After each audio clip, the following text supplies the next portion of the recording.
When David was out in the middle of nowhere, I'm not sure he was in despair on this particular case, but he was in the wilderness of Judah. And he wrote Psalm 63. And here's what he said. "O God, you are my God. I shall seek you earnestly. My soul thirsts for you. My flesh yearns for you in a dry and weary land where there is no water." As David begins this writing, he first lets us know the direction of it. Who is he talking to? And uses a bit of an exclamation and just says, "Oh God." Then he makes it personal. My God. We know that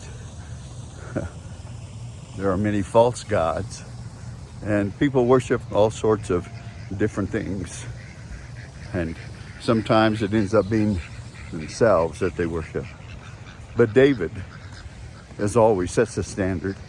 Not always, he didn't set the standard with Bathsheba. But he sets the standard of prayer and praise, adoration.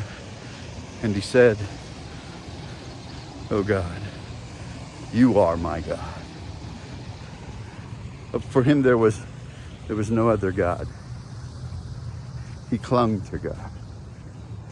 He loved him, served him.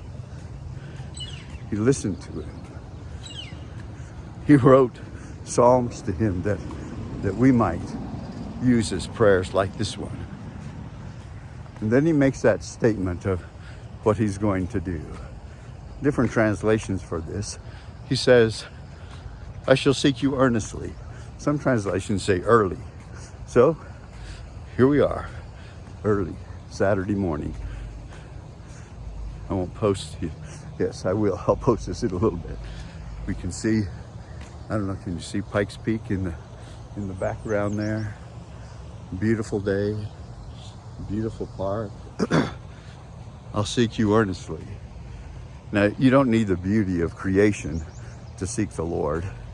You can do it at home, inside, or in a setting like this. But then he says, depending on how you translate that word, I'll seek you early, I'll seek you earnestly.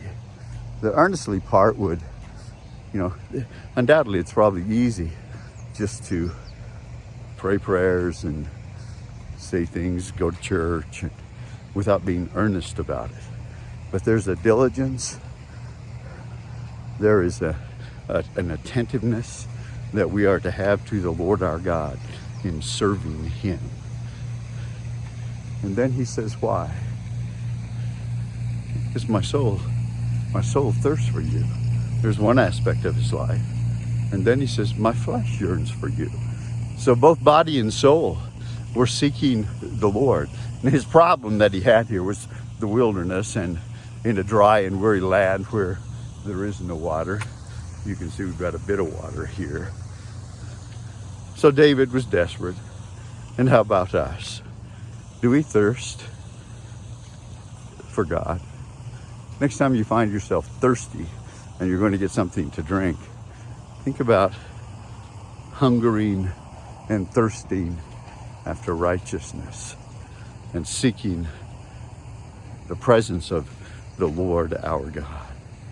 Next time you're hungry, hunger and thirst after righteousness, and find yourself saying, oh God, you are my God. There's the assurance. I shall seek you earnestly.